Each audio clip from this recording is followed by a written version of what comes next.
Ano ba yung transaction? District engineer siya. Lahat ng senador, lahat ng sekretary na pumunta sa presidente ng Pilipinas nandun nakakasama siya. So, yun ba is an evidence na sangkot?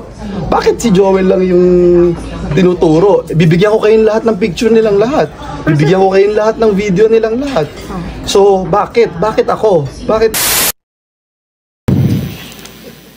So, safe ka na. Sigurado po. I resent that statement, Mr. Chair. I resent that statement. Safe ka na. Okay. Diba? Safe na. Kapal ng mukha mo. Pero napika na sa estrada nang idawit ni Engineer Bryce Hernandez ang pangalan niya sa pagdinig sa kamera.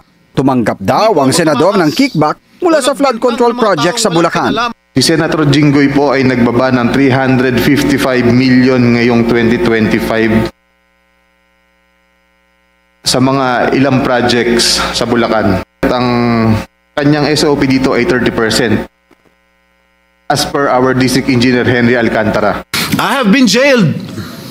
I have been vilified, crucified, and publicly humiliated. But I will never allow the likes of Bryce Fernandez to turn the tables on me. Kayo ang nasasakdal sa mata ng taong bayan, hindi ako. Hindi ito ang unang pagkakataon Ni Sally Santos na pera na nakakahon, wala po akong ginagalaw doon. Yun po ay pinakukuha rin ng boss ko sa opisina ko. Kaya lang po doon pinapalagay kasi wala pong taong umakit doon sa opisina ko. Wala po akong katabing opisina doon. Napakasanto mo naman. Yung bilyon na hindi nababawasan at wala ka man lang party doon. Mula 2022. Teka muna, 2022 hanggang anong taon? Yung bilyon na yon? 2025 po.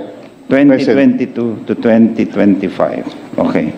So sabihin na natin, pag-deliver sa opisina mo, para kanino yon?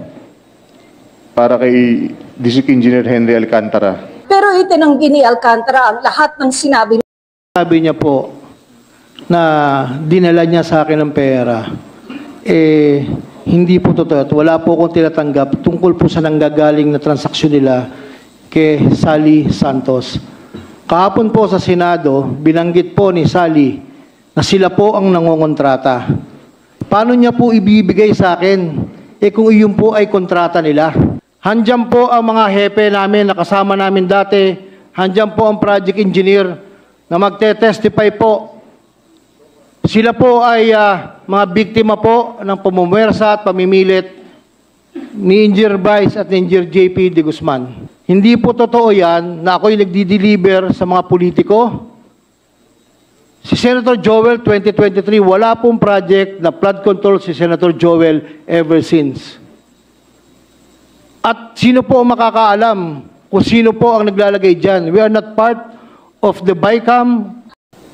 Tapos tinatanggi mo ngayon na wala kayong connection kay Jinggoy Estrada, Senador Jinggoy Estrada. Paano naman nangyari? Tingin nyo maniniwala yung mga taong bayan? Wala po kong personal na connection po kay Senator Jinggoy. So, safe ka na. Hernandez, Telling the truth. sa isang privilege Categorically denying yung binabatong putik sa atin at para dumihan ang ating pangalan. May resibo po tayo, madaling verifikahin.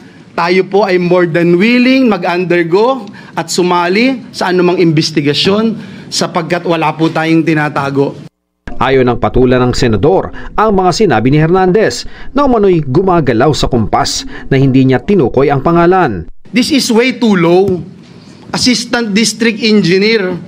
Para namang, bakit naman pag-aaksayahan ko ito ng panahon?